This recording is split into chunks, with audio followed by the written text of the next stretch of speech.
حضرت ربیعہ رضی اللہ تعالی عنہ میرے مدنی آقا صلی اللہ تعالی علیہ وآلہ وسلم کے غلام ہیں. تو میرے مدنی آقا صلی اللہ تعالی علیہ وآلہ وسلم حضور جب رات کو بیدار ہوتے تو حضور رات کو بیدار ہو کر اس تسبیح کو پڑھا کرتے تھے، سبحان اللہ و بحمدہ سبحان اللہ العظیم. جب بھی اللہ کے رسول رات کو بیدار ہوتے تو حضور یہ تسبیح پڑھا کرتے تھے کہ سبحان اللہ والحمد للہ سبحان اللہ العظیم. تو جناب ربیعہ رضی اللہ تعالی عنہ ارشاد فرماتے ہیں کہ حضور کی اس تسبیح سے مجھے اندازہ ہو جاتا کہ سرکار اٹھ چکے ہیں، حضور بیدار ہو چکے ہیں اور حضور وضو کے لیے پانی طلب فرما رہے ہیں. تو جناب ربیعہ رضی اللہ تعالی عنہ پانی لے کر حضور کی بارگاہ میں پیش ہو جاتے.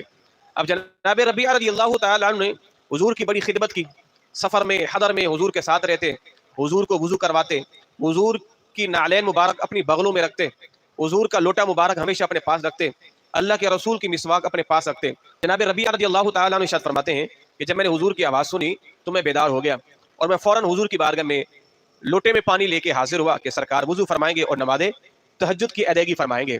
تو جناب ربیعہ رضی اللہ تعالیٰ عنہ ارشاد فرماتے ہیں کہ اس رات اللہ کے رسول صلی اللہ تعالیٰ علیہ وآلہ وسلم کا دریائے رحمت جوش میں تھا اور حضور میری خدمت سے بڑے خوش ہوئے، سرکار کو مجھ پر کرم آیا.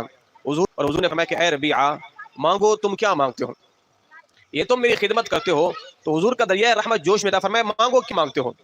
تو جناب ربیعہ رضی اللہ تعالیٰ عنہ ارشاد فرماتے ہیں کہ یا رسول اللہ اسألک مرافقتک فی الجنہ، حضور میں جنت میں آپ کا پڑوس مانگتا ہوں، میں جنت میں آپ کا پڑوس مانگتا ہوں. حضور نے فرمایا او غیر ذالک، اس کے علاوہ اور مانگو. کہا حضور بس. فرمایا کہ جنت میں آپ کا پڑوس مل گیا اور کیا چاہیے؟ فضل رب العلا، اور کیا چاہیے؟ مل گئے مصطفیٰ، اور کیا چاہیے؟ کیا ارشاد فرمایا؟ یہ نہیں کہ آپ جنت کی خوشخبری مل گئی بس. فرمایا نہیں. فرمایا اے میرے غلام جنت کی بشارت ہم نے دے دی، جنت میں پڑوس ہم نے تمہیں دے دیا، اب ایک کام تم نے بھی کرنا ہے. وہ کام کیا ہے؟ حضور نے فرمایا کہ اب تم نے میری مدد کرنی ہے.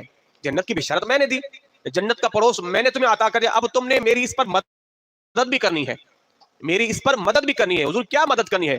فرمایا کہ تم نے کثرت سجود سے میری مدد کرنی ہے.